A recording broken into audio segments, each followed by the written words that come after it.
Smithy a call right now? Oh, I mean, the guest.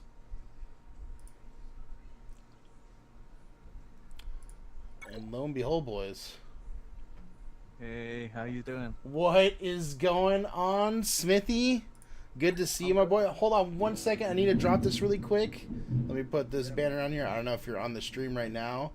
But, ladies and gentlemen, our guest for today is going to be the big Smithie D. And I got to drop this quick little soundboard in. I hope you guys enjoyed that. Smithy, you want to go ahead and say hi to everybody? How you doing, everybody? I hope you're having a great night. So yeah, we were just coming in here, hanging out, just doing a little bit of dailies, just kind of hanging out, seeing what everybody's doing today. I hope you're having a good day today too, Smithy. Yeah, man. I dropped a video today. Then chilled for a little bit, had a little bit of dinner, and put the kid to bed. And yeah, just happy to stream, man. Happy to do some Q and A. Excellent, man. Excellent. I was actually gonna ask you too. Did you want to? We can go. I don't know if everybody's seen the video yet, but if you guys haven't checked out Smithy's Grievous rework video, that's potential, and hopefully gonna be coming. Hopefully. Hopefully is we can go and throw it on stream right now if you guys want to. Yeah, man, go for it. Yeah, let me go and switch over really quick. I actually got this ready to play it in the background, so we'll go ahead and enjoy this here together here, boys. And if you guys haven't checked it out yet, this will be a pretty good treat for you guys. I've been trained in your Jedi arts by Count Dooku.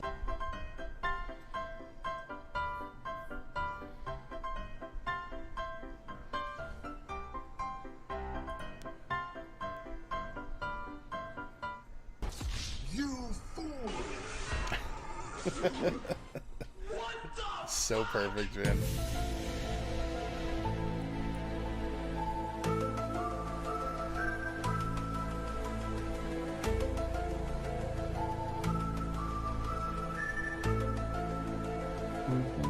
Oh man, I had so much fun creating that intro. Before we jump into the video, make sure you check the description below to join my channel's Discord server. There is also a link for input for an up and coming video where you, the viewer, gets to ask me a question. The best questions will be selected for this video. So with all that said and done, let's jump straight into it. So General Grievous is known as a brutal attacker that cuts down defensive enemies while protecting himself with a forced ally taunt. Although he hates being called a droid, he counts as one in combat. So anybody that has General Grievous knows this character is far from a brutal attacker and does not cut down defensive enemies. His entire kit is poor and provides nothing to any team he is placed in. His leader ability is just damn straight terrible and brings nothing to this day and age in Galaxy of Heroes. You're probably thinking, Smithy, everyone's nan has predicted a General Grievous rework, but today I'm going to bring some solid facts that his rework will be imminent and will happen within the next few months. And if it doesn't happen, we need to protest a General Grievous rework outside the headquarters of Capital Games. So as always in these videos, feel free to take this with a grain of sand.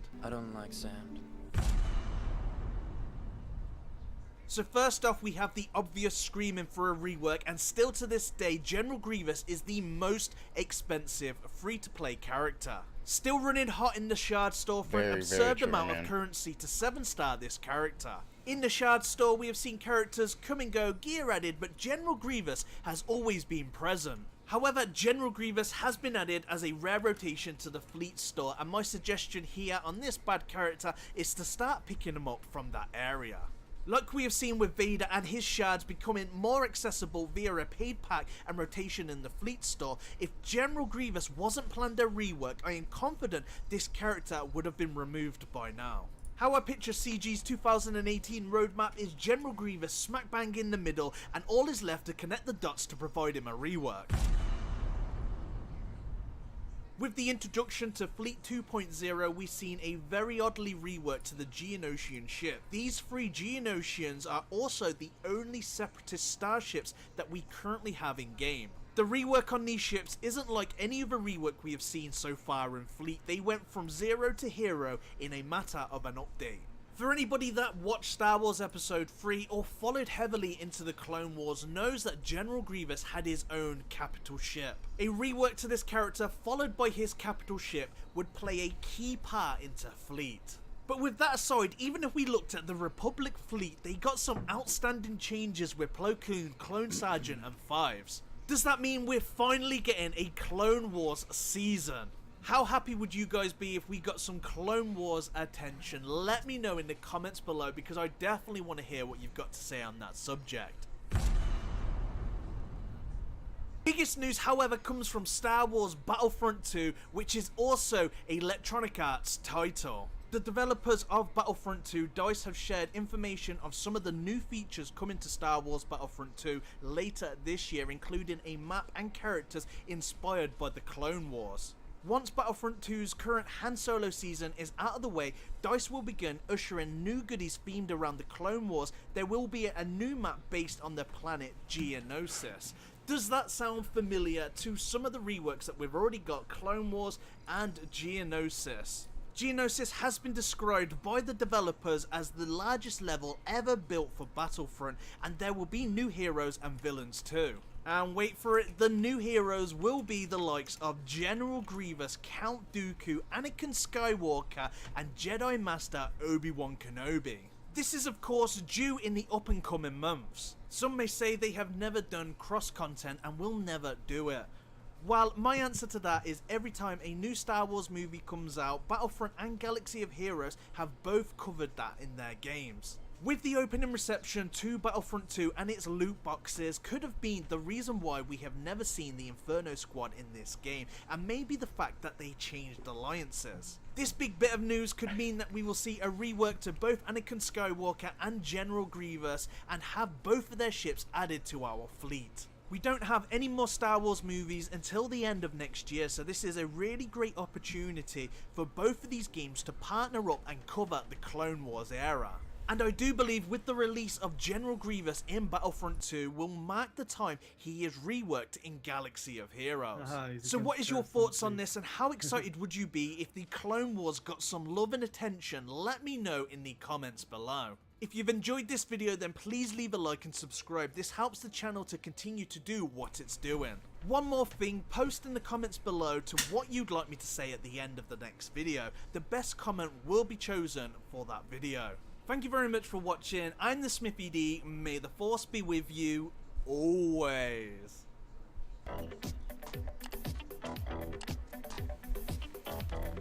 Amazing, amazing, amazing. Well, I'm glad you liked it, man. Yeah, dude. As soon Enjoyed as making you sent it to me earlier, I was like, especially that little tidbit at the beginning with the GTA wasted thing on Grievous. That was so perfect. Yeah. My girlfriend's a big, massive fan of GTA, so that's pretty much all she plays on her Xbox. Bits are harder So, to farm, but gotta yeah, I support thought I'd have to add it in there. SWGOH streamers. It was like pretty funny to add it, because I was going to do like the KO, but I went with the wasted because I just thought it was more funny. Right. Drifter coming in with the 50 bits, man. They're harder for the front. Thank you for the bits, Drifter. Our boy Green Frog does have a question. My question is pretty simple. Why aren't Cassian, K2, and Jin not on nodes? That's actually a very good question. On nodes, like farming nodes? I'm assuming, yeah. I would assume he means like light side, dark side, Cantina node, something like that. They have been out for quite some time now. I mean, since Rogue One, pretty much, right? Yeah, so Jin, if I can remember, that she's in the guild store, isn't she? Yeah, she does pop up there. K2 says, is he Galactic War? Galactic War, yep. Where's Cassian? Is he the Cantina? Is it? I Cassian? can't remember. There's ships in there, isn't it? No, Cassian's Arena. So yeah, maybe that's why they're not going to be on any nodes, because they're in the stores already. Yeah, so this was a long time ago before they pretty much went strict that they're not going to put anything in these kind of areas. I think this was before they put like big amounts of gear in there. They used to put the characters in the shard shop. So with those sort of characters like Cassian, Jin, that was before they changed their whole approach to where the farmable characters are. So that's why they're not on a node. Pretty much thankful for those characters because they do have a good ship, and Cassian's ship is it in the Cantina store, isn't it? Right. If I remember correctly. Exactly. Yep. So they're quite. It's a good thing, really, that they're not on nodes because it means that you've got to go and farm them with energy. Yeah. But yeah. You can kind of save that energy to working towards other people instead. Yeah, that's it. And you know, you can create a good little R1 squad. It's not really endgame material. May not serve you very well in the arena, but the hard nodes went to Baze, wasn't it? And Sharut went to, was it the fleet?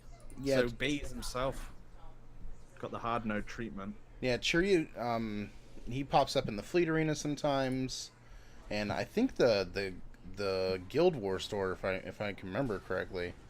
Yeah, he probably does. I've only been getting from the Guild War store. I think it's just the Wampa shards and the Hermit Yoda. Right, that's kind of where I've been using everything at. I've been primarily focusing on Hermit Yoda, because I want to get Wampa. He's a really cool character, but like Hermit Yoda just seems to be where it's kind of at for those two. Yeah, see, the thing with Hermit Yoda is that maybe one day Capital Games will use it as a requirement for Jedi Luke. Okay. Just because it makes lore sense, doesn't it? Really? Oh yeah. But a lot of players will probably say that no, CG would never do that because they've never done it. But don't put anything past of what can happen in the game. When, you know, we've got a long time now until a next Star Wars movie comes out, so anything can happen. That's going to be between the time from now till then. So there's lots of stuff that can happen. The game can change dramatically to where, you know, what's required for these events. You may need titles. It's something that someone brought up to me the other day, that he was doing his bounty hunter titles, just in case they bring out like Django Fett and you need to have a certain level title. I would screw so hard if that was the case, because I ain't done these titles, nor have I paid any attention to them. But it would be so unfair if that did happen, that you needed certain titles to go into Legends events with the characters. That would be, yeah, I would be very disappointed with that, because it's like, even if you take a look at some of the titles, like, they're not even really that hard to obtain. But it's a grind, and it's like, are you really going to want to go out of your way to spend energy where you can be farming nodes instead for characters you're trying to work on versus just trying to get this Peacekeeper title? Like, you know what I'm saying? Like, it doesn't really outweigh the pros and cons versus that. Like, I don't think they would, because it's kind of like genocide, isn't it? It's one way to turn your kind of like community off from the game, is if you put characters behind a certain wall of farming, then you need to, on top of that, get these titles. I believe that the titles should just be there for, like they said, vanity purposes, to show off kind of thing, instead of it ever being a requirement. So I did say to my buddy, I don't think that would happen, but you know, it doesn't hurt to do it just in case. Right, exactly. One of our boys, Neo Venom, has written my question is, what do you think the team requirement will be if they put Jedi Luke in the game? And I know, well, Smithy, if you want to lead off with that. Yeah, sure. So, first off, the way you're going to know, in my opinion, that Jedi Luke is coming is when they release a Golden God event. And if anybody doesn't know what Golden God is, that is C-3PO requiring Ewoks. He's known to them as the Golden God. If C-3PO becomes a legend event, which I'm pretty confident that he would, there would be no reason to why he wouldn't be a legend event. That would kind of be the Luke's journey. And if you miss him first time around, because let's say, for example, you need Wicket, and not everyone has Wicket. I don't have Wicket at 7 stars, but then that should ring alarm bells by the time that the hero's journey of a Jedi Luke comes around.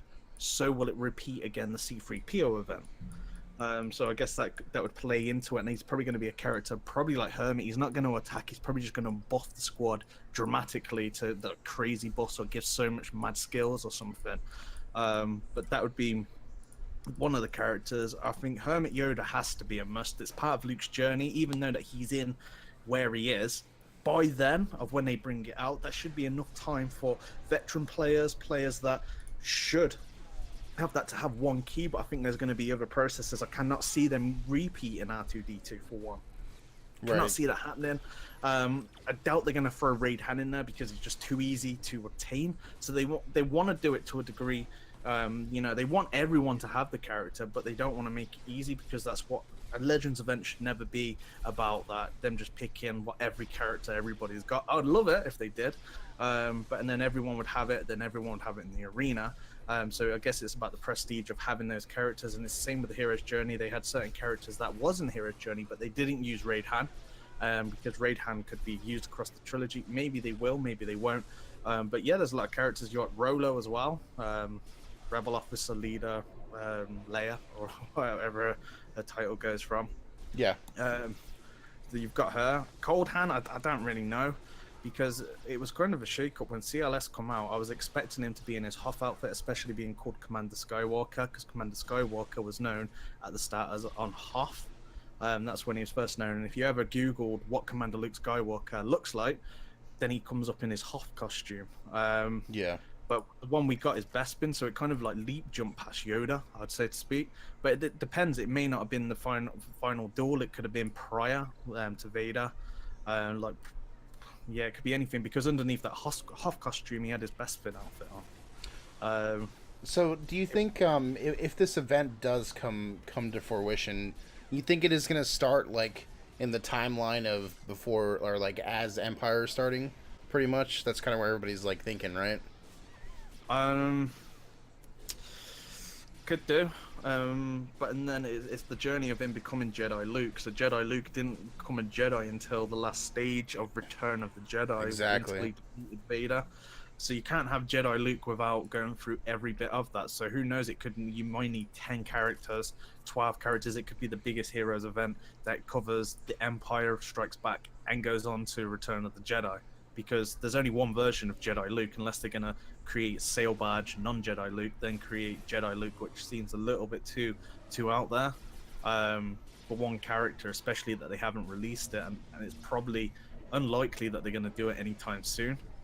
He's kind of like the golden egg, you know, that everybody wanted. Kind of like Revan. It's probably going to be a while until we see that. I guess it keeps us playing, because once Jedi Luke comes, that's probably going to be when they're onto that kind of like rebel stuff, and maybe when the Kenobi movie comes out, who knows? But hopefully this year. I doubt they're going to do it. I think it's more going to dive into Clone Wars stuff.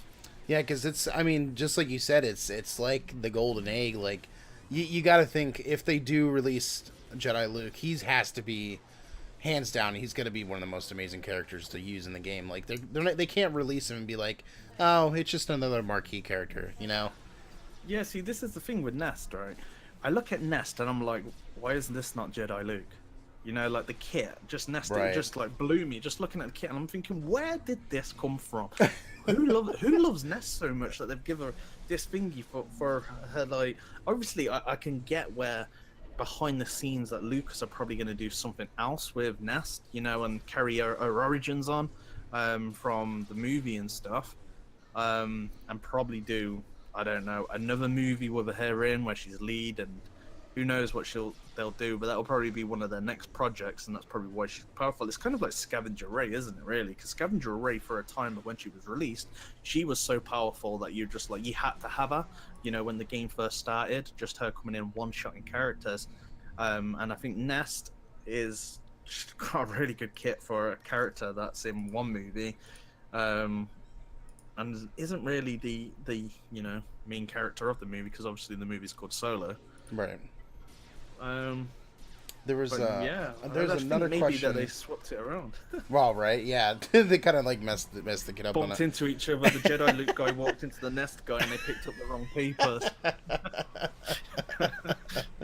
Yeah, Dropped them right. all over the floor, and they're like, "Oh no!" And then he went back, inputted Jedi Luke's commands into Nest, and then they were like, "Oh no, what have we done? We've created a monster." Right. But how powerful would Jedi Luke be with Nest kit? Imagine if he had the Jedi tag and he had the Rebel tag. That would be insane, because currently Nest doesn't have any tag, just Scoundrel. Just Scoundrel attacker, yeah. She's only as good under a lead as good as what a Scoundrel lead or team's going to offer her. But she's a plug-and-play character, so she's kind of like the CLS, you know, like move her around like the Thrawn. But she's not going to get the leader abilities like Thrawn does or CLS. from their own kind of tags and stuff, or their own factions. So it would be interesting to see what if Jedi Luke was Nest, how powerful that would be in a CLS team with CLS, or in another Rebel team or Jedi team. We could have brought back the Jedi, you know. Exactly. Yeah, it could have kind of revamp it for the whole faction. Because I mean, as we all know, the Jedi are terrible. They're literally ass right now. Oh, and it was the anniversary, wasn't it, for the Return of the Jedi a few days ago? Yeah. For, the 35th anniversary. Right. Nothing in this game, just missed opportunity. Yeah, they could have definitely picked that up. A couple of reworks, Return of the Jedi would have gone down quite good. You would think, man, especially 35 years. That's a milestone. I mean, no doubt. There was another question that I saw in here from Charlie the Capican. My question, Smithy, you said Phoenix is the best A team. What would you suggest as a DS B team, dark side B team? Phoenix are the best A team. What was that? I'm sorry. Phoenix is the best A team. I would assume maybe best light side team. For a new starter. So for a new starter, that Phoenix, yeah, without a doubt, you know, you're gonna get a Palpatine, you're gonna get your Thrawn as well from them. My girlfriend's just started actually doing Galaxy of Heroes herself, and I'm like, do Phoenix so you can get Palpatine and Thrawn in one bush. Then you'll just like rule your arena with those two characters, plug and play a few others. They're great. Yeah, so this is about hard nodes. The question. I would assume, Charlie, for starter players, if you say I'm Darth Solo, he will understand much better. Okay. Oh, sorry. Yeah, the question was from Darth Solo. Oh, Darth Solo. Yeah, we were talking about this the other day, and he's liking the concept of bounty hunters. And we were having a discussion about the best team because bounty hunters really powerful. You cannot take that away from them, especially with contracts, and even at low gear level, they do some high damage outputs. But the Phoenix themselves, they're not end all of end game content, but they're going to start helping you towards getting end game content. You know, if you've got those rebels, that's 2 legend events you can do, get some more rebels, and you've built a rebel team really with 10 characters, and you're going to get your CLS on top of that. But the dark side, the starter, then bounty hunters are really good for a starter for dark side, just because of what they can do with the buffs they give. Accessibility wise, I'm liking Kylo Ren, especially for a new starter, because he's your taunter, and it's one step towards your kind of like first order team. Quite easy to get. You're going to get his ship as well, so I would probably go for dark side. I'd probably go full in on Kylo Ren, Ren and Mass straight away. Yeah, because of his, you know, it's like, why wouldn't you? You know, you're going to get a ship, which you're going to need for fleet, and you're getting his character as well, which can go straight into a plug and play into your arena team, and you can move him around. He may not be, you know, end game material, but he's going to get you through, and he's going to get you first, and you're going to be able to win battles with him. But some people still to this day will use him, you know, as a plug and play. They'll put him around, and he's a great taunter. It's something that this game doesn't have many of, and that's taunters. So if you can get them, a lot of them are hard to get, like Baze, Shore Trooper. The difficult Scion is another one. They're like on hard nodes, so if you wasn't around for the marquee events, then yeah, it's a long farm for you. And I should have got my girlfriend playing when they released Scion, really. Right. Could have got a 3-star Scion, but I guess the good thing is when she unlocks the arena shard, hopefully she's not put onto an older one that's been there for like a month or something and hasn't filled up yet, because she'd be at a big disadvantage. Hopefully it's a new one. Yeah, no doubt. Yeah, bounty hunters are good if you can get your hands on them. The problem is at the moment we'd have to see where Bosk goes, because Bosk is that taunter for there, but you can always put plug and play and put Kylo Ren in there as well. Especially with the D-Boss, as long as you can put the D-Boss down from a bounty hunter team, he's going to taunt using his basic, taunt using his special, so that can keep them alive. But yeah, there's who else is she getting? So yeah, characters not to get. General Grievous, no, I'm joking. God, I know. Don't waste your shit. Don't waste your currency. Use fleet currency to get that guy. Don't waste months. What was it? It takes like 3 months to 7-star. At the minimum. Yeah. if you put everything you've got into there, you know, and we're talking, you have to already have 7 stars as well, so you can't farm other characters. So General Grievous is pretty much end game, or players that really just want General Grievous, and it's kind of like having, yeah, the surprise moment, like surprise when you've looked. Yeah, exactly. I know, man. I was so sad when because like when the Shard Store very first came out, you know, it was kind of like it was feeling its ground out. It was like trying to figure out its place in this game, and like it was kind of weird when it first came out. Like I'm sure you remember, and because there was the 3 different stages, or the 3 different currencies you can get for Grievous was like 5 shards, 15, and 30 or something, and I would always stack my shards up for that 30, and I'm like, I can't wait to get Grievous. This is gonna be amazing. I think from day one he was terrible. Yeah, no, easily. Being any good? No, easily. I remember as soon as I unlocked him and like leveled him up, and I was like, this is terrible. Easily one of the. He's definitely one of the worst characters in Galaxy of Heroes at the minute. He's on level with like Jedi Guardian, Cop. Yeah, he actually beat Cop. It was funny. I know. I was gonna say that too when I first when I gave that video the first watch through. I was like, oh my god, he beat Cup. Like our Lord and Savior's died. Yeah, no, I was like the first battle I went in, right? So I did 3 battles against Cop, and I'm like, hang on a minute. Have I geared every piece on Cup? You know? Yeah. Oh, let me change the mods around so I properly mod him. Now let's try that. And he still lost. I'm like, let's omega him. And Cup still lost. And I was like, General Grievous is better than Cup. But he didn't beat what's the name? The Mob Enforcer. The Mob Enforcer. Mob Enforcer. Yeah. Wow, he got his ass kicked by her.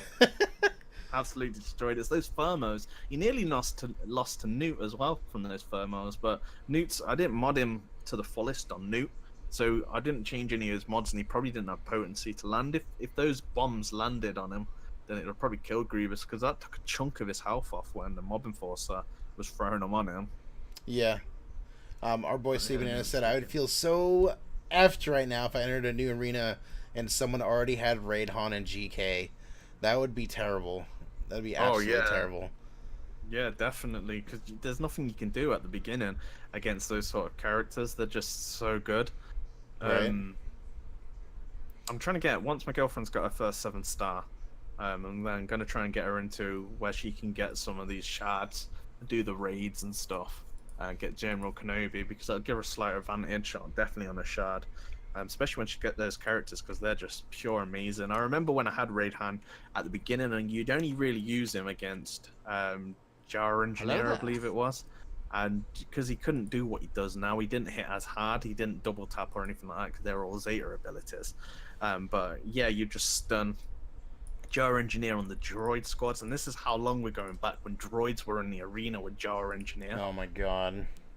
Yeah, I remember. And I'd love to see droids come back, you know. Like, they're getting there. They got some good additions. They just need something to gel them all together, like the force that binds them, just to be solid. Yeah. And they're kind of like bounty hunters, and I think General Grievous is definitely going to be one of the keys there, because if we have a look at the Mystic event, and before the Vader rework, you had the Mystic event Vader, and everyone was like, his rework's going to do this and do that, and he put Daze on there, but they changed it to it cannot be countered, because Daze is one of the most powerfulest assets in the arena, especially at AoE days. And they changed it slightly, so we couldn't do it, so they just did it counter. So I think, you know, that would be, they've obviously looked at reworking General Grievous, because they've given abilities in the new Mystic event for the Separatists. So I think maybe mirror that. I think you can put Death Mark down on it. Right. Like KO someone. That'd be pretty awesome. So it'd probably be something like 80% of what you see there. Yeah. Probably take off a couple of things, because in the hands of us all, it'd probably be really, really powerful. No doubt. So hopefully they can do Death Mark, because that would be... We need another character who can do Death Mark. Who wants to keep using just Death Trooper for everything, yeah. Right? They, you know, imagine what you could do with another character with Death Mark. Well, what am I? Let me scroll up here, make sure I'm not missing anything. Larry was asking, his question was, Is there going to be a hut added to the game? I'm thinking just the ultimate leader. What, like Jabba the Hutt? Like, I guess something from the Hut Cartel. I don't know if that would ever be possible. Nah, probably not, to be honest. Just the pure size of Jabba, and I remember they had Jabba in the fourth collection, and all he used to do was dodge and stuff.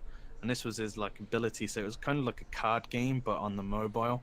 Yeah. Really behind its time to what a mobile game is now. But it was fun, you know, until Konami started adding just new characters every 2 weeks and then changing everything every month or something of the mechanics of the game. Then it got a bit repetitive. But no, I don't think that would hurt, just because what's combat wise, what's Well, yeah. What is it gonna do? Yeah. Right. Is he gonna just buff bounty hunters? But there's just the pure size of him. It'd be kind of like, yeah, it's not that how tall he is, because the game can handle tall characters. It's just how long that character is. It would just, yeah, you'd have to sit at one of the back spots so you could get his tail and everything. He'd have to be locked to that, because if you put him in front line, you know, someone's going to be treading on his tail. Exactly.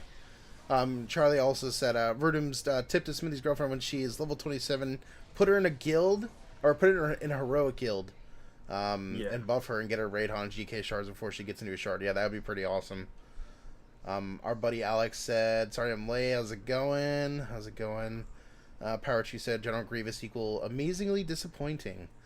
Yeah, he's...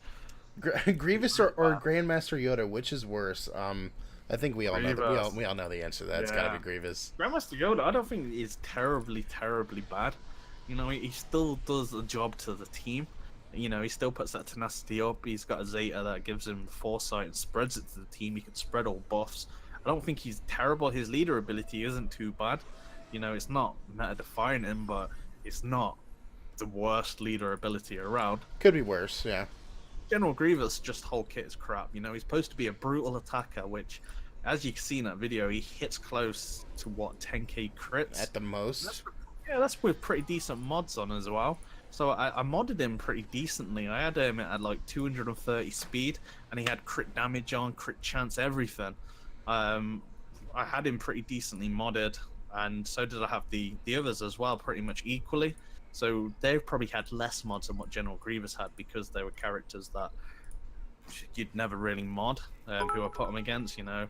They would just mod to the basic, but I made sure I put like really decent, and he was still losing, and he had that leader ability versus some of them as well, where he's got the leader ability and it just didn't do anything. Just that heal immunity, that health down or whatever he puts down, just isn't good, you know. Just right. The whole new kind of like kit. And you were saying as well about that they need to make his character taller.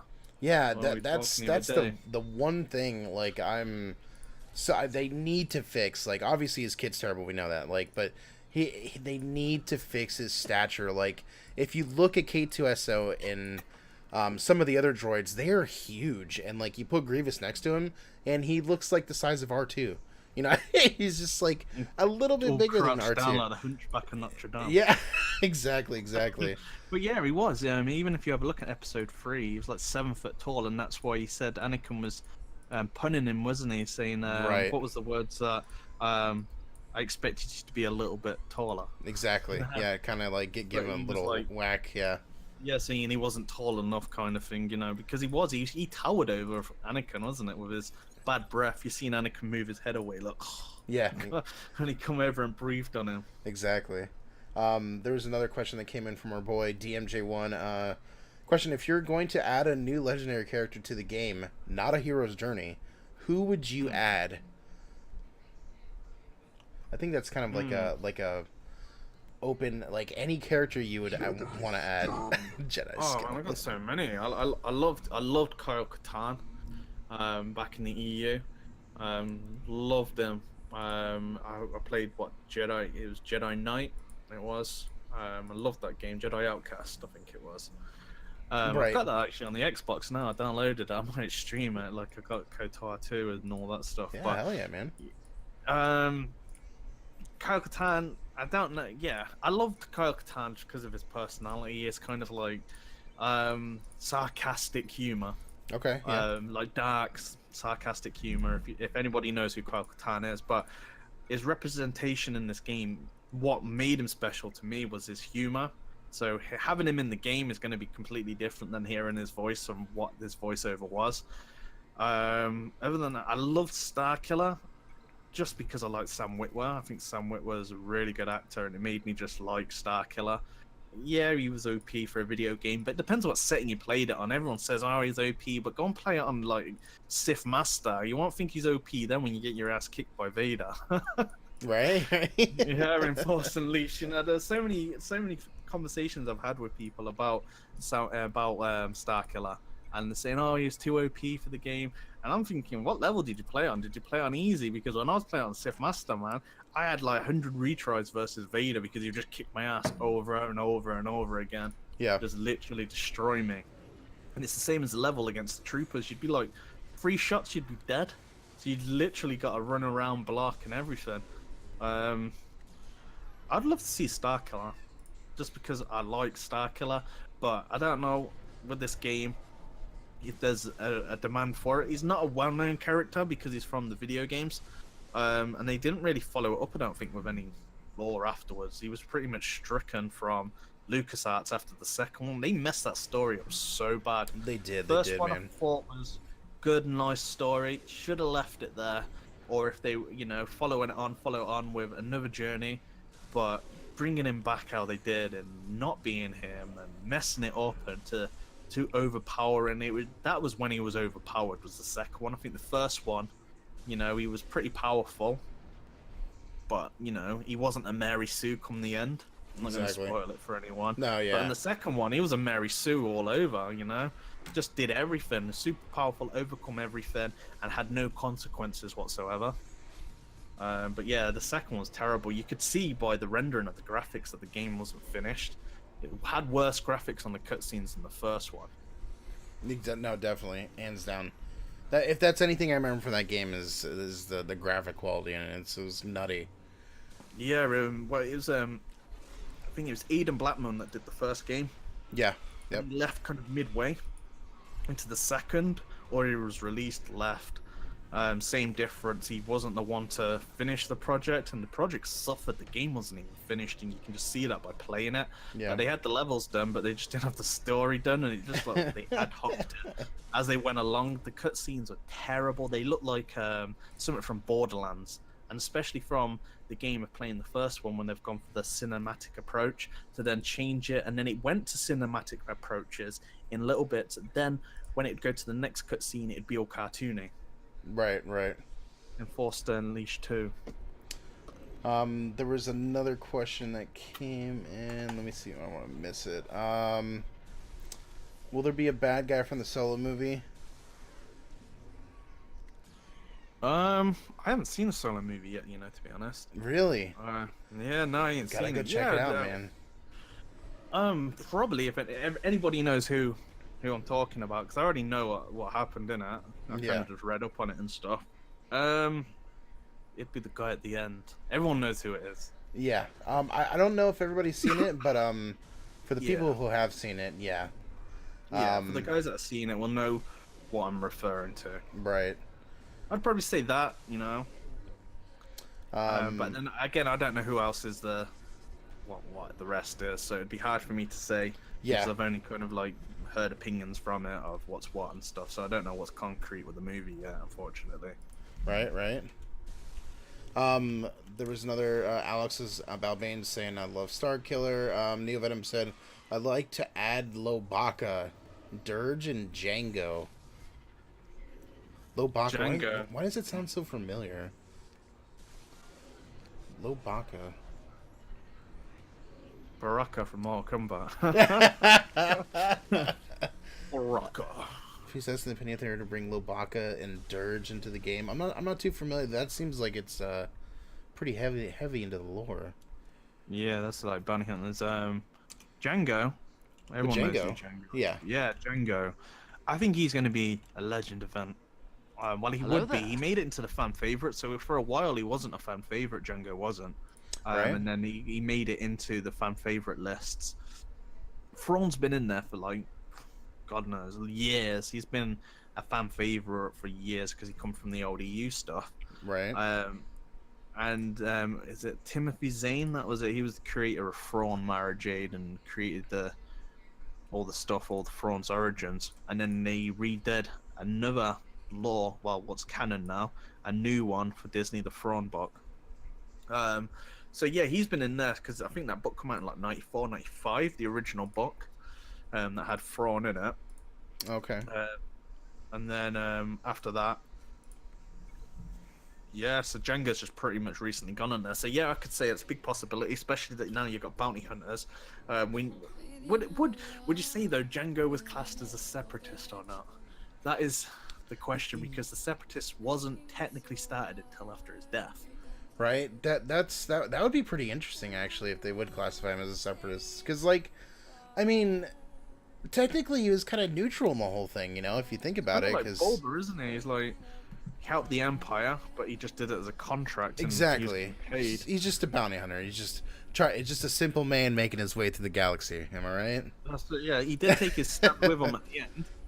Right. Jango did, but it's the same with Ventress. She's not classed as a Sith because I guess in lore, in canon, with the whole new Disney canon, it hasn't really been explained. So I don't think they can just throw a Sith tag on someone like Ventress because they're really deep into that rule of two. Right, exactly. And because if anybody knows anything about the EU, there was this book that kind of like shattered the rule of two, and that would have been the Plagueis book. Mm-hmm. Won't spoil anything into it, but if you haven't read it now, you're probably never going to read it. But yeah, just wiki Been out it. for a while, right? Yeah. Pick it up. Yeah, it's been up for years, but that breaks the rule of two, because then there is stuff to do with Maul Plagueis still being around at the same time. So yeah, that book's gone. But that would have been the same scenario if Ventress is classed as a Sith, or named. She can be like an agent. She can be a dark side thingy. I just don't think until they've made an Origins book or whatever and come out and deeply said that she's a Sith and this, that, she's probably not going to get this tag in the game or this version. I think she's just that Night Sisters. Maybe they'll bring out a whole brand new tag, a whole brand new Ventress character. Right. But she may get it. She may get it with if and when a Separatist rework comes. Yeah, exactly.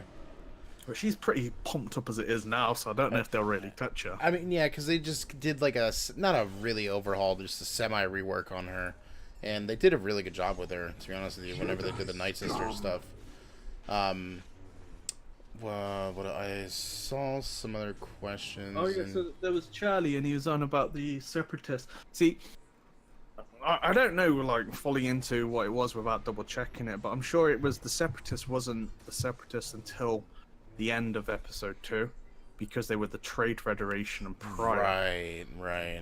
So it was the Trade Federation, and it was them joining in episode 2, or because it was two armies that come together in episode 2. And that's where you had the super battle droids come from, and then you had the normal battle droids, because you had the Trade Federation joining with someone else. But I'm not sure until it was at the end that they were known as the Separatists, but don't know what Jango Fett would be. Yeah, somebody was saying old clones from Rebels. That would be amazing. Yeah, old Rex. That would be awesome if he was added. Our boy Brass Monkey down says Mandalorian class would be awesome. Like have some. I could see that. That may come out. See, that's another problem as well with Jango, is that it's with this whole wipe of the EU stuff takes out a lot of who they are, until they fill it in, because he was, I believe in the old EU stuff, Jango was a Mandalorian. Now he's not classed as a Mandalorian because he was adopted or something. And he was brought up on Mandalore, but I can't remember. It was confirmed by Lucas that he wasn't a Mandalorian, but they haven't given any details. Yeah. I believe that he was adopted by Mandalorians or something, but then I could be getting that confused with old lore. Okay. But yeah, he wasn't classed as that. Was when I remember this all talk coming out of why Boba isn't a Mandalorian, and I believe I went to Pablo, tweeted him, and other people tweeted him, and he was saying Jango's not a Mandalorian. Interesting. So Jango's not, then Boba's not. Yeah, exactly. Yeah, I mean, he could have just easily killed somebody for that Mandalorian armor, you know? Yeah, that's where the kind of like story of where they need to fill it in. There's so much they need to fill in. Yeah, it's kind of like loose ends, right? Yeah, fill up all the loose ends because definitely you want to know if Plagueis was actually real because there is apart from the book that we know in the EU book that Plagueis was real. Lucas now could do a whole 180 and say that it was just Palpatine's lie to get Anakin to come over to the dark side. Right.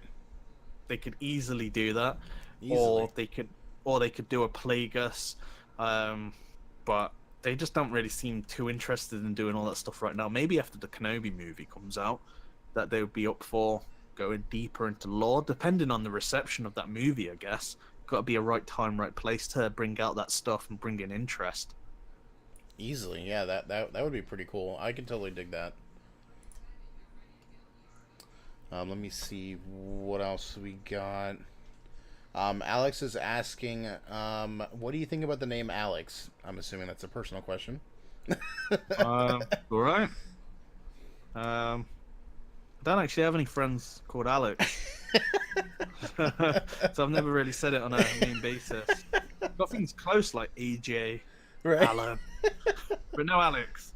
Chewbacca's Jedi nephew. Okay, there you go. Thank you, Venom, for clearing that up.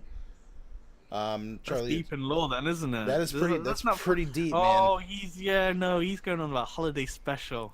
About... I think he's on about the Chewbacca's nephew. It's gotta be. Right. Gotta be his nephew. That's where I probably thought I heard that name before. But I can't remember because it's same as the Ewoks movie. They just got like stripped out of my head. It's like, what did I watch? Bleach in my eyes. Exactly. I remember watching it when I was a kid. I don't know why. They used to have this TV series, the Ewoks one with C-3PO and R2-D2. Then a few years later, I'm a little bit older, got the Star Wars movies, and I thought, hey, it'd be a good idea to go out and buy the double disc Ewok movies. And I'm sitting there thinking, wow, the production graphics is wild bad. It's like this is a 70s film, you know, with like really bad stuff. And I'm waiting, and one of the kids in it was called Mace, and I'm waiting for someone to pull out a lightsaber or something, and it didn't happen, and the film ended, and I'm just like, what did I just watch? Yeah, what is this? I still watched the second one, and then I actually got why they thought Leia was the little girl from the movies, from their two movies, that they thought it was her. But yeah, it doesn't really explain it too well in the movies. They're just like, whatcha. Yeah, exactly. Charlie was saying, Rhythms, I disagree with Smithie on this, the Sepi comment, or the Separatist comment. The Separatists existed since film 1, but they were small and nothing of importance until the treaty was signed in film 2. Wasn't that prior to Jango's death? Yeah, it was prior to Jango's death. Hanchelo says hi. Hey. There was, Rhythms, just checked Wikipedia, and the first mention of the Separatists was the Separatist Crisis, where thousands of systems of the Republic joined the Separatist movement. 2 years later, Jango was hired. Oh, excellent. Oh. Well, there we go. Got a little bit of lore. Yeah, got history. answer. You guys on top of it. I love it. Yeah, man. Steel says it So what, works. Separatists were around 2 years before Jango's death? Yeah, I guess that they've been around for quite some time. Yeah.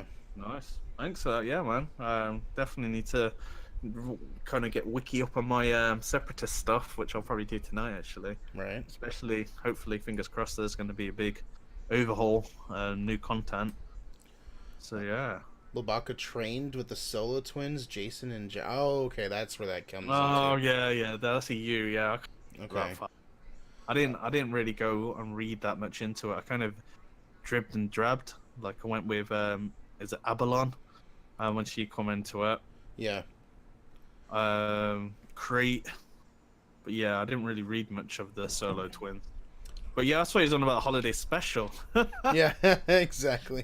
Because he had a nephew there, didn't he? Right. One that wears clothes. Well, they all wore clothes, didn't they? Except for Chewbacca. Except for Chewbacca, yeah. He said, Charlie said, posting screenshots in Smithie D's Discord so you can check it out if he wants. We also have another, where is Hawks? Where is General Hawks? That is a very good question. See, I was excited for Hux to be added until I actually seen The Last Jedi. Then I'm just like... Then he kind of like... I thought it was really, really good. Well done, you know. Gleason did really good part of Hux in the first movie. It was terrifying. He was just like, wow, this is on par with something like you would see it from history books of Hitler. You know, just like how it was on that stage. It was very Nazified, and I was like, wow, that is powerful stuff. And then as soon as it opens in the second one, he's Snoke's little girl. Then he's Kylo's little girl, and it's just like completely changed his character. I'm disappointed in that from The Last Jedi. Yeah, it was such a powerful, iconic character in The Force Awakens. Really like terrifying as like a villain. Yeah, easily. Like, yeah, it was he gave you like, you know, that presence that like he had a spine. Yeah. Like, you know what I mean? Like he wasn't gonna back down to nobody. And then like watching The Last Jedi and just watching Kylo being the whiny teenager that he is, just talk down to Hawks. I was like, come on, dude, like. Is this really what's gonna happen now? You know what I mean? Yeah, it was like because his character completely changed. He turned into more of a sneaky character. Yeah, where yeah. First movie, he was like strong. You could see it when he was given that talk to the First Order. Yeah, that's a big speech on the planet, on the Starkiller planet. Yeah, the big speech and how passionate, angry he was getting, saying about it. Yeah. And then the most you see of him, first thing you see, he gets like slapped to the floor by a Force Snoke, you know, swung around in front of his guys. He gets punned by Poe. Poe's just like Hawks, you know, over the intercom. I'm like, what the hell is this kind of thing? Right. And then followed by that, he's being sneaky. When Kylo's down, he goes to shoot him, you know, and I'm just like, ah. And then he's up and he's all like, long live Supreme Leader. Yeah. And then he's squabbling with Kylo. I was like, wow, this character's been destroyed. I'd like him to be added to the game because I think First Order need love, but I think Snoke is probably where the goose is for that team, if they ever release him. Yeah. Probably ain't going to happen till past Episode 9 because we don't know what Abrams is doing with Episode 9. He's probably going to bring. He's going to try to fix Snoke it back. Yeah, that's probably going to do. I've got my own idea of how they could fix it. Because and that's what Charlie was just saying. Let's start a discussion. Phil, number 9. What will it be about? What, the new film? Yeah. See. I see this from watching The Last Jedi, and anyone could go back and probably put the holes together. And if I was Abrams, and Abrams, to me, I think he's a great director, but there's something missing on him on closing films or sequels. He lacks a little bit of what to do, and that's normally from Lost. I remember Lost, and I'm just like, oh my god, what did you do with Season 6? You know, or what did you do with Star Trek 2? You know? I think he did really well in Force Awakens because he's from that Lost. You can see a lot of his TV stuff put into The Force Awakens with the cliffhangers, he knew how to bring the audience back. And then to close the story, I don't have fully confidence that he's going to be able to do it. I think he's going to try his best, and this is where he could really define his career and fix something and really fix it. I think Snoke personally wasn't there. I think he was doing the same thing as Luke. Yeah. You know, like projecting himself or if he was killed, he's able to bring himself back to life. There's nobody that can live for that long and go and notice like Snoke and just die like that.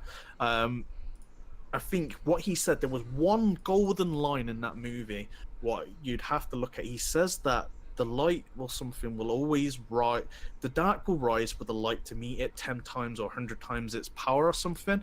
So with Luke being out the equation, because Luke cut himself off from the Force, if I can remember correctly. I've only watched it twice and I hated it both. Yeah. But he cut himself from the Force, so that would then give the potential of the light being out of balance against someone that's grandchild of the Chosen One. So Luke cutting himself off threw it into disbalance, and it stopped Kylo Ren from growing in his power. Yeah. Because Snoke always said to him, "You're not as powerful as what you should be," and stuff like that.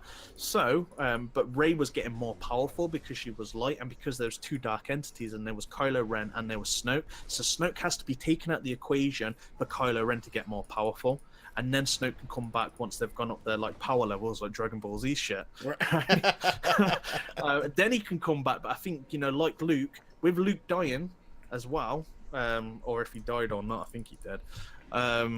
Think so, yeah. With him gone out of the realm or whatever he's done, gone to the Force place, definitely Rey's just going to become way more powerful and just keep getting better. And then now they're connected. He connected both of them together, so they'll grow in equal power. But what can you do with that film? I'm not even excited to go and watch it.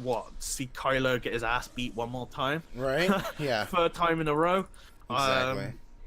Yeah, well, what can you do with a film like that unless you're going to turn Rey to the dark side, which then would just mess up everything that the film's built. Yeah, it's a mess, to be honest. Rian Johnson, in my opinion, some people love the movie, and I think they got bad taste in movies. Yeah, I'm not sure how you really can, like, you know what I mean? Because you got to look at it. Yeah, you got to look at it as a whole. Where does it go now? You know, you're supposed to be leaving that cinema being like, oh my god, I cannot wait for the next film to find out what's happening. Man, I could not care less what happened in the next film. It has no consequence onto me of knowing what the story is. Where if this was another film like Force Awakens, I wanted to see the next film because I wanted to see what happens. You know, episode 1, 2, 3. I was, oh my god, they're so good. Even though people hated them, episode 1, I hated, I think, from day one. I was just thinking it's too kiddie for me, especially watching the originals. Episode 2, I didn't mind, but I don't blame, like a lot of people do, hate him for it. That was the director green screen. Try and work in a room and act in a green screen environment. It's going to be very difficult for one. And he was given those lines, and it was checked over by Lucas himself and said, yep, you did a good job. Right. So I can't blame him for his acting. He was doing what he's told, and if that's what you want, that's what he's going to do. Exactly. I mean, there's nothing really stopping that, you know what I mean? Like, especially when he comes down and says this is how it's gonna be, you know what I'm saying? Like, yeah, that was it. Like, he wanted to call. I think there was one thing with Force Unleashed. For them to make a game, George Lucas said himself that as long as you can call Starkiller Darth Icky. right. But I guess, you know, the thing is, like, going back on, like, George Lucas did great on the first, you know, original movies, but that was a lot of input from others as well. So his original ideas were so out there that they got changed either by Harrison Ford directors. He wanted Yoda to be in a monkey outfit with a green mask on originally, right? And called something like Shazakazumi or something, something crazy. And obviously it gets changed, and then when it comes to the prequels, he's got all the power. Everyone's like, you're the man, you create the originals. So no one's gonna ever challenge him. You know, like, okay, Samuel L. Jackson, you can tell he had a lot of input on his character, just because how Samuel L. Jackson is, and Ewan McGregor was a little bit more established. But yeah, the poor people like Natalie Portman and Hayden Christensen were new and upcoming actors. So they would probably listen to what exactly they were told to do. Yeah, exactly. Especially that it was from Home and Away. Hayden Christensen come from, I believe. So he didn't really have any other gigs. Yeah, that was kind of like his or big Neighbours, debut, it might you have know? been. Home and Away or Neighbours. So yeah, that was his first real big thing, wasn't it? Right. So you're gonna do what you're told, isn't it? At the end of the day, Exactly. Can't challenge your director and says, well, I think this should be like this. Especially if you're a nobody, you know. I mean, and not to say he's a nobody, but, like, you know, you don't have a huge portfolio, you know what I'm saying? So it's like, it's hard, no doubt. Definitely, it's like having that confidence as well, isn't it, to know how to talk to your director, to say, oh, I think you know, like having that relationship where Mark Hamill, he's quite an open person. He would say it like he did in his interview. So he did that when he was younger. Easily as well, turned around and said stuff to Lucas. Well, I don't think you should say that. And Harrison Ford is like, no, I ain't saying that, kid. Yeah, right. Han Solo wouldn't say that. Yeah, that'd be pretty amazing. It's funny because you look at Harrison Ford and the difference between Harrison Ford and Mark Hamill, and it's like, not necessarily that it's light and day, but you can, like, they're both rough around the edges, but, like, I feel like Mark Hamill's just, like, you know, like, I don't really give a shit what you think. Like, I want to just be the best I can, you know, when it comes to acting, and he's just, like, he'll just literally say anything that comes to, like, if you look at any of his interviews after The Last Jedi, and it was, like, it's like, so what did you think about The Last Jedi? Well, I hated it. And I'm just like, okay, I didn't expect him to say that, but he did it. So we're gonna roll with it.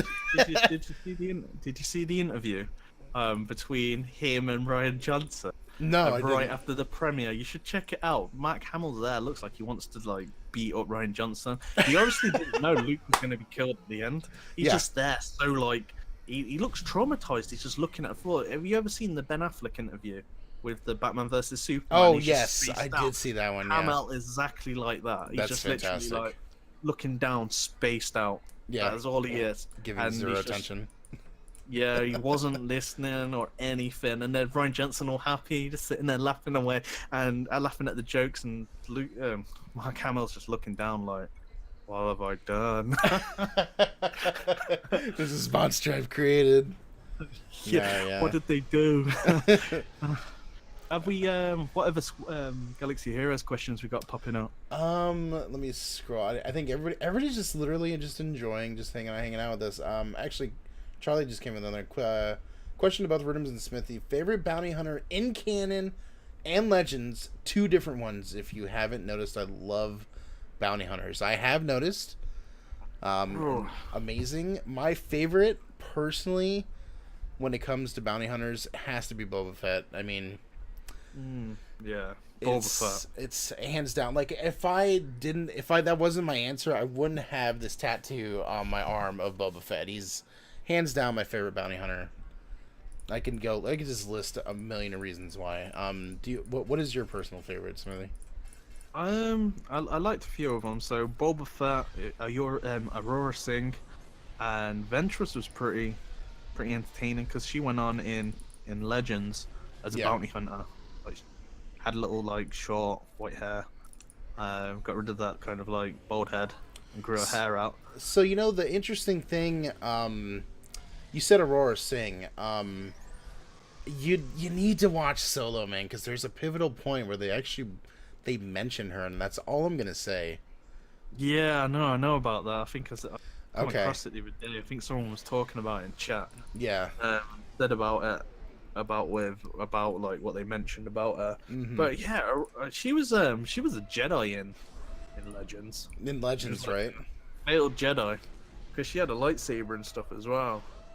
Yep. I think that's where Darth Creek come from, wasn't it? Because he was a Tusken, wasn't he? And his father got killed by Aurora Singh, if I can remember. So long ago since I like looked into lore, because went to Legends, because it's kind of like it's not growing anymore, and it's got all this new stuff. Yeah, it's almost stagnant now, but yeah, no, you're right. It's But I'm sure that's where Darth Creek come from, because Aurora Singh, because he wanted revenge against Aurora Singh. yeah, exactly. She killed his father, and they were Tusken Raiders. And that's when he joined the Jedi Order, because his father was actually a Jedi, but a Tusken. Weird. But that's how it all going into the Kenobi, because Kenobi fought Crate as well on Tatooine. Right. They were gonna kill Luke, and Kenobi. That's where. But that's a completely gone story now. And I think they wasted more in the Rebels. Yeah, it's cool to have him there, but if they're gonna bring out a Kenobi movie, they could have saved more for that. Oh, easily. I mean, who wouldn't want to see another rematch with them? Yeah, man, a final battle. To settle it all. They wasted it. They were in talks for Kenobi for a while, and they shouldn't have done it. They shouldn't have done their load on Rebels like they did. Right. My favorite is Cad Bane, because he got taught up to be Django, did amazing stuff that no other bounty hunter has ever done, and finally taught up Boba before they dueled and shot each other in the head. Hence, Boba got the bullet in the hole in the head. This is canon BTW. Oh wow, I didn't know that. Interesting. Yeah, I know Cad Bane was like a pretty formidable bounty hunter when it comes to the lore. So yeah, I mean, definitely hands down, he's definitely one of the most feared bounty hunters. There's also another bounty hunter during the Clone Wars that's actually in the game that you could fight. Not Dengar. Bosk. Dengar. But he's not. Bosk was in the Clone Wars as well, wasn't he? He's not playable though, and it like makes me upset. It's on Endo. Yes, Endo, yeah.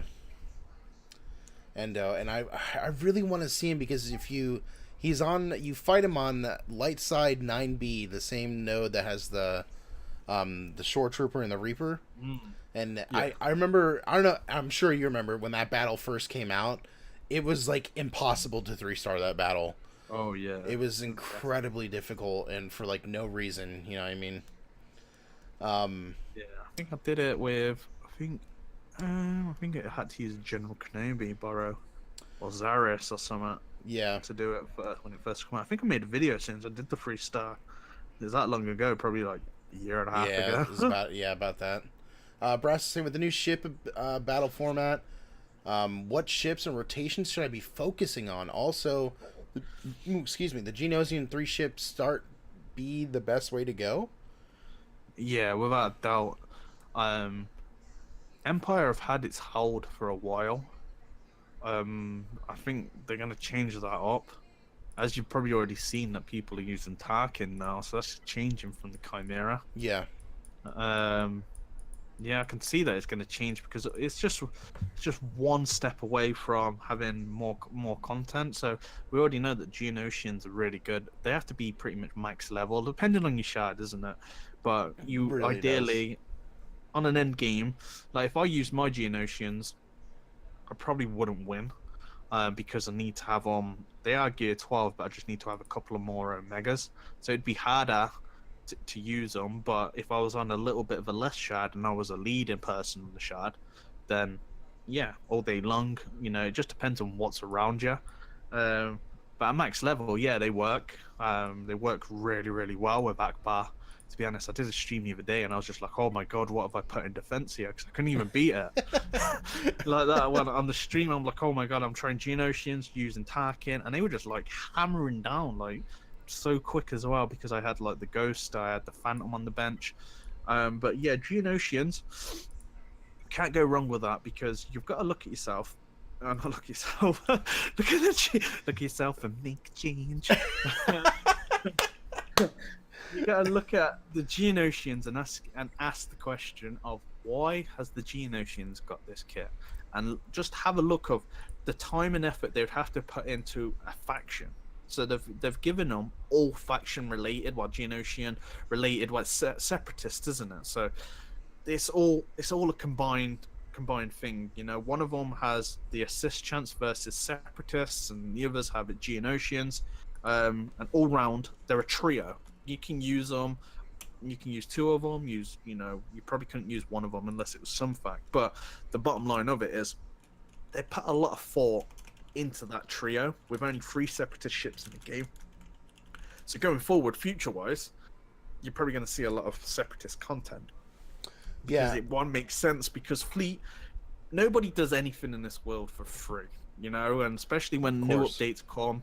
You know, ships 2.0, it's not there to be free. Reworks are not done for free. Reworks are there because new characters are going to come, new content. It's the investment. Oh yeah, you put the Zeta. It's like the same situation with Palpatine. Everyone's like, yay, Palpatine. He's finally got thingy. Some people were saying it was terrible, but we all knew he was really good, and he's still really good to this day. But with Palpatine himself, what come after that? It was Scion, Traya, you know? And it all fits into that team. So when you see reworks like this that are definitely heavy ones, like the Geonosians, they're just that step away from new ships, you know, like Chromium ships or Legend ships. They're one step away, ready to take them to the top end tier. And when that happens, it will probably be that you're going to need to have Geonosians to beat Geonosians that have the new ships, or you're going to be then falling back. It's the same as how Arena works in this game. People then, once the Zeta and the whole Nihilus thing got changed by the R2D2, and, you know, you'd put Nihilus on your team, and Mole Zeta didn't work at that point anymore. But people would still use it, but they wouldn't be able to beat the CLS leads. So they would slowly drop down, and sit in the top 200. So that'd be the concept probably where Vader and TIE Fighter Pilot are going to feed in at a later date. They just won't be on par to the newer ships that would be coming out.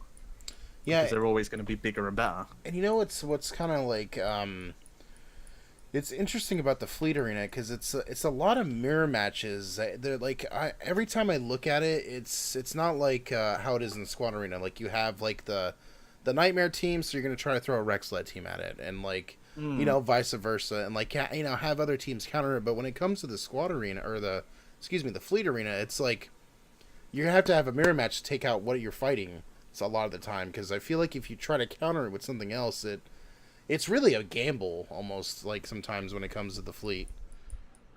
Yeah, so the problem is with Fleet is because so much has happened in a short space of time. So it wasn't slowly, gradually changed. It was just like a reset button. That was Yeah. it. It's just like a reset on everything. Like a re-roll or something, but you just didn't get your abilities back.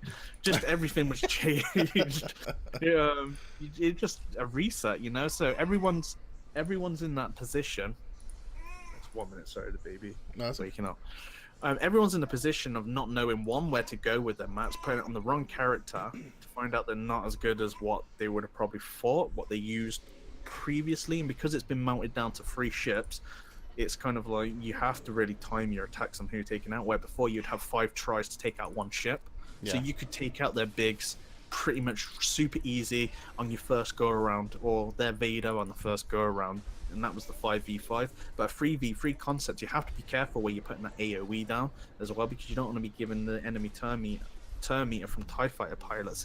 There's a lot of things that you have to do, but it depends on what they've maxed out. You could have gone a completely different route and you've done your Vader. They've done their TIE fighter. 1 minute, I'll be back in a sec. Okay. That's alright. No worries.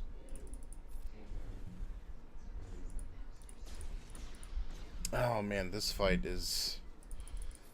This Rex sled team, I need to be paying attention to it, but Rhythms check territory wars. Okay, well, I'll check after this.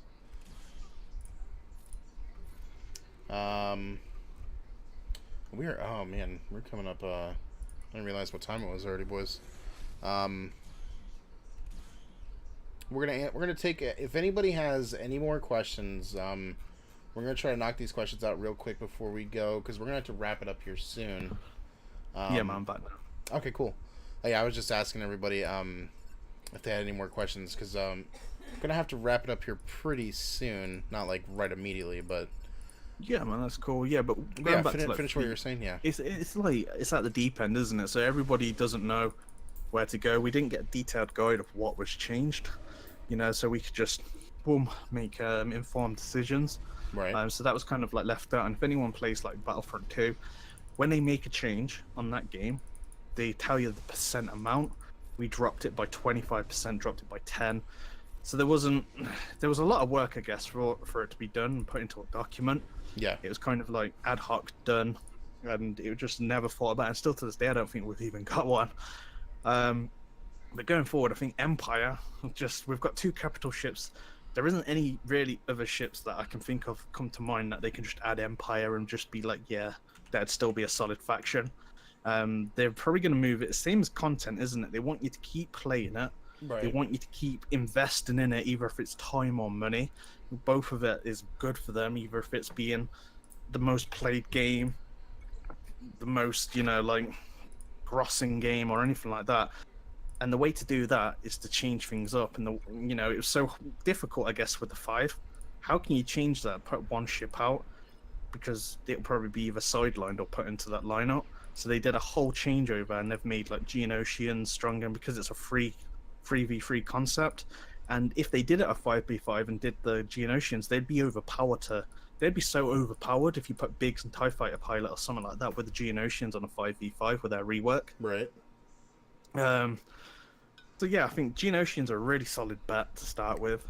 Rebels are really good as well, but I think there's no harm having a mix of them, mix of it. If you can get all the ships, just get all the ships, because if they bring out any legend events, you're prepared. That's Exactly. my biggest advice, is to go with, we're at a small brand of ships at the minute. There isn't too many ships compared to characters that are in the game. Just try and get them all, like Pokemon. Gotta catch them all. Exactly. And it's so Yeah. funny, man. When I first started playing this game, that was like before I knew I was going to get heavily invested in this, because like I'm not a huge mobile gamer, to be honest with you, but like playing this game like changed my mobile gaming life. And like I haven't stopped playing it since it first came out. So like before I got like good, I got good, with getting it, like everything. I was literally just playing this game like Pokemon and just getting everybody to 7-star. And now that like I'm at this point where I'm like heavily invested in this past year, I've like really started to get into this game and like to be like the top tier and stuff. And it's pretty interesting like how far it's coming. And so I still have that instinct to get everything, get all the ships, get all the tunes, get everything and everything. And that's it, because a rework comes out, then you haven't got it. Then you're ready to Yeah, go. you can go. That's it. Yeah, you need to. I guess this is what the collection game's about: is getting as many characters as you can, even if they're really, really terrible. Because one day you could strike you lucky, and you can be like, Might "Wow, need 'em, this yeah. character's getting a rework. He's needed for a legend event. Damn, I'm glad I found him when I did, because it means I'm going to get this character." And that is meta defining right there. You know, if you imagine the times and the people that didn't get CLS on the first. Oh goodness, I know. Try, Yeah, because they didn't pretty have much Farmer screwed. Luke. Exactly. Yeah, you know, you're there, and then you're waiting for the next one, and then what happens then if you cannot make top 20 now in your arena? You're not going to be able to efficiently farm the characters that you need, so you're always going to be running after that train, and that train's never going to be stopping for you to give you a break. It's going to keep going and going and going, and when you finally catch up, all those resources that you've just put into Luke and everything, so, you know, if you're only getting, what, 100 crystals per day compared to 500 crystals if you had CLS, for example, or a meta character, then that's dramatically going to increase your farming to get you ahead of that train before it comes. But if you're tracing it, if you're chasing that train, then what's going to happen? The next best thing after CLS, and you're not going to be prepared. You're in the same pit hole that you're in. You're just going around in circles. Yeah, that's always going to be. So you have to break and try and get ahead of the meta, and the way to get that is, one, predicting things, two, going after things that you don't have. So if there's a hard node on a character, it's probably best to go and get that character, because hard nodes take forever to get, especially now they've moved it back to 5. So that'd be the advice: is go after everything and gear what you need, because it's a lot easier to gear something up once you have the character than of course not have it. Yeah, because they it was kind of like it was like what I said with the got to get all the ships. Like when the Chimera first came around, I was super lucky to get it on the first go, because I had the Phoenix ships up, but I never used them. I just was constantly working on them, 7-starring them, you know, working towards it. And then lo and behold, the Chimera event came out. I was like, you need all these ships. And at the same time, I had Bistan's ship up and Cassian's ship up. So I was like, I was fortunate enough when it first came around, you know. I don't know if I got the Chimera. I might have got it at 5 stars when it first come around. Yeah. I don't think I got any higher than that in the first go.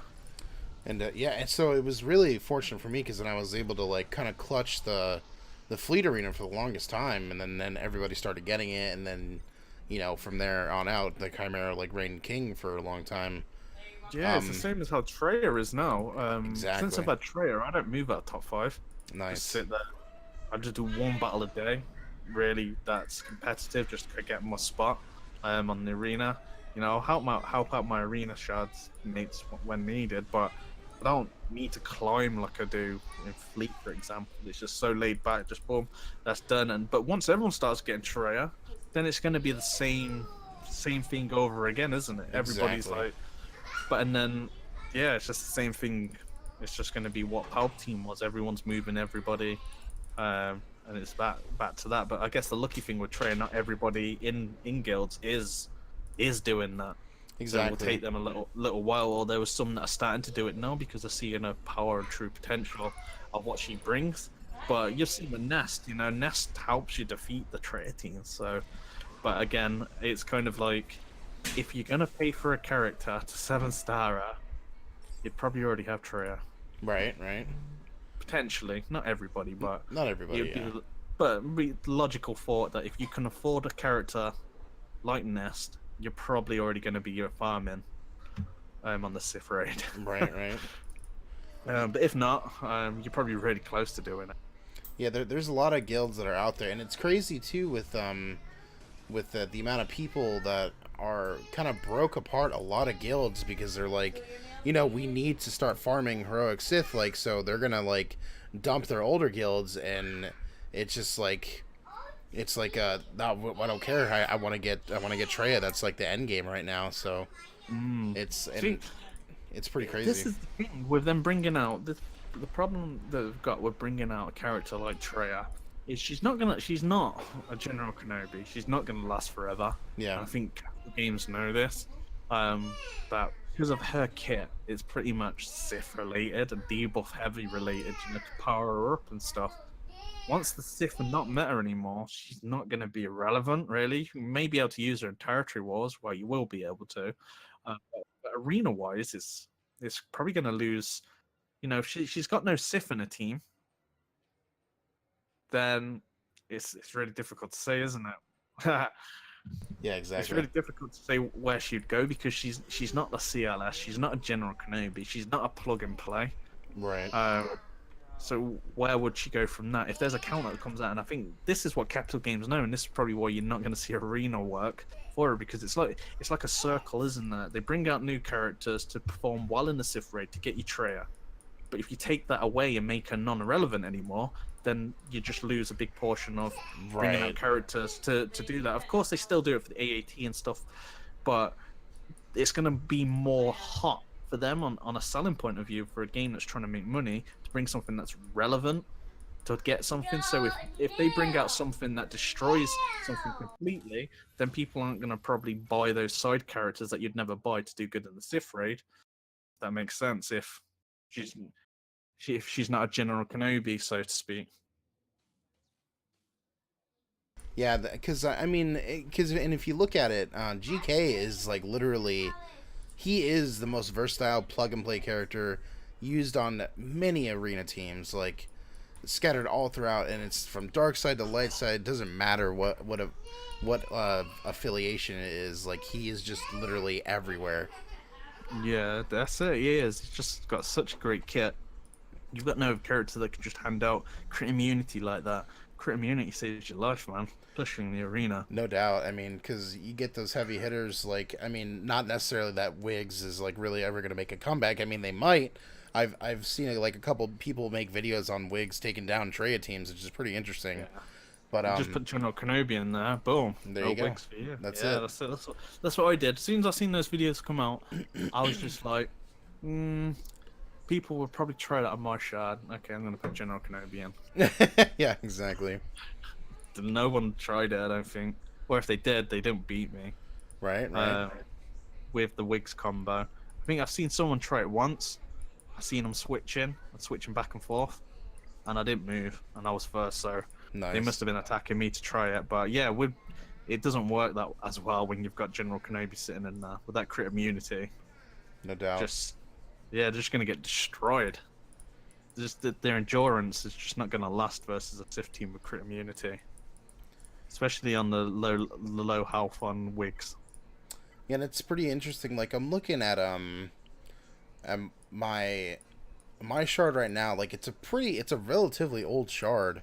And I know you said you run Treya in your squad. Are you running her as a lead or is behind? No. I use Palpatine. Yeah.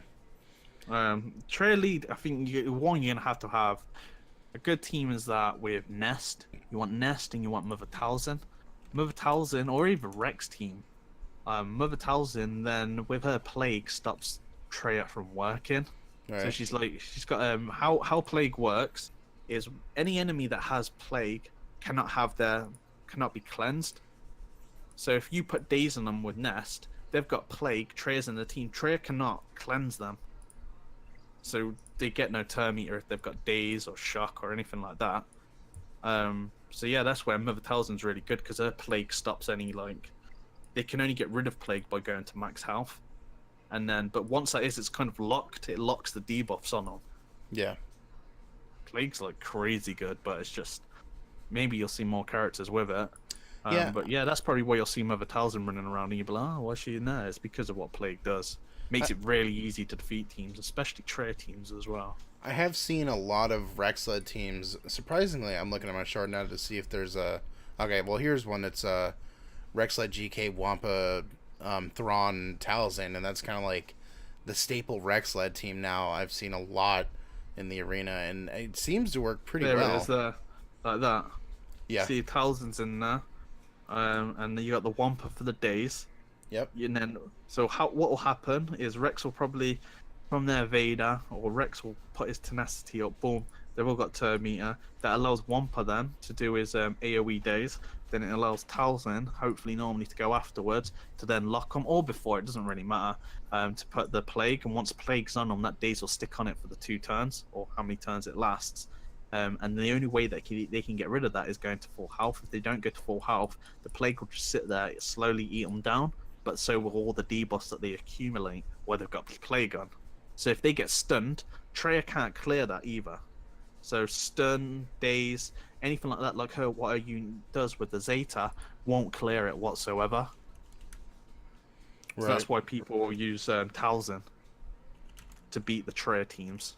Or Wampa, Nest. Nest's really good because with Nest, you're going to reopen in turn. If you can make it quick enough, like some people in my shadow have like 303 speed, 312, really crazy speeds like that. So she'll go, she'll remove 20% turn meter, I believe it is, from an AoE, applied days, and then you've got a fast enough Rex. Rex will pop up his tenacity up. They're all days. Mother Talzin then will put the Plague on it, and they're just sitting ducks then just to be taken down. They won't do anything. They won't gain turn meter. They'll be super slow, and they'll just get destroyed. That's crazy at 300 plus Nest, man. I couldn't even imagine going up against that. That just seems insane. Yeah, it's crazy. It's crazy fast because, and then that's going probably quicker than most Vadas around as well, unless your Vader's really fast as well. Right. But that makes no difference because their Rex, he crits off or anything with his AoE. Rex is just going to cleanse it straight away, gain all that turn meter from any crit. So exactly. You also give them turn meter. So it's like 50-50. You want Nest going before Vader or any other character on the enemy team to remove the 20% turn meter and then to apply the days. That's insane, man. I can't even imagine. And like, and I'm sure. And is that like a full 7-star nest, or are those like 3-4-star nests that people are running? The ones on my shard are 7-star. Okay, so those guys definitely wailed out. Yeah, there's some people I was surprised with actually that didn't wail out on Scion, but they wailed out on. I'm like, whoa. I guess kit was just like I was saying before. Look, it's like a Jedi Luke kit, just too good Wrong to be character true, kit, yeah. Yeah, just crazy kit. It is if you have a look at what she can do, it's kind of like CLS, just more. Right. She can ignore taunt, stuff like that. It's crazy. Just crazy. It's just ignoring something the counter. That's insane yeah. too. I'd expect it from like the above version of CLS being Jedi Luke. I'd expect that sort of kit from there. Yeah. Like I have her obviously. I like did the event, but I haven't like fully invested into her yet, and I was like thinking about, maybe I might, but it's like, God, man, I can't see spending the $300-$400 on a single tune. You know what I mean? Like it's so hard to like swallow that. Yeah, it's just for me. Even if it was pocket change for me, I still just personally, I'd just be like, I'd compare it too much of getting a new Xbox, and I'd be like, it's not worth it. It's not worth an Xbox One X, for the character. I couldn't do it. Even if I was a millionaire, there'd be a reason why I'm still a millionaire, because I wouldn't be spending it in Galaxy of Heroes. Right. Couldn't do it. I just couldn't do it. It's just too expensive for me. I think that sort of money is just not. There's some people that are just like, yeah, there's pocket change, and if you love it, you love it. But I love my console gaming as well. I'd rather buy an Xbox One X, than a character. No Especially doubt. when they're going to be, I get it for half the price anyway if I wait a month for Nest. She's going to go into the shipments. Probably like, what, 3/4 the price of what? And you're guaranteed shads as well. Yeah. Of what you're paying for her. So that's what I normally do. I just pick them up from there. So where do you think she's gonna end up at? There hasn't been any speculation, right?